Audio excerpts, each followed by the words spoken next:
আমরা সিঁড়ি। তোমরা আমাদের মাড়িয়ে প্রতিদিন অনেক উঁচুতে উঠে যাও। তারপর ফিরেও তাকাও না আমাদের দিকে।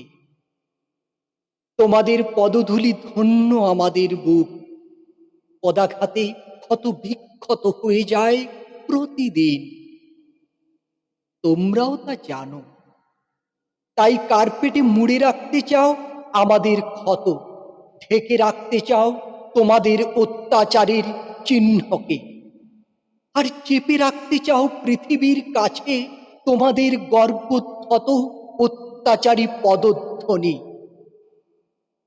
তবু আমরা জানি চিরকাল আর পৃথিবীর কাছে চাপা থাকবে না আমাদের দেহের এই পদাঘাত। আর সম্রাট হুমায়ুনের মতো একদিন তোমাদেরও হতে পারে পদস্খলন।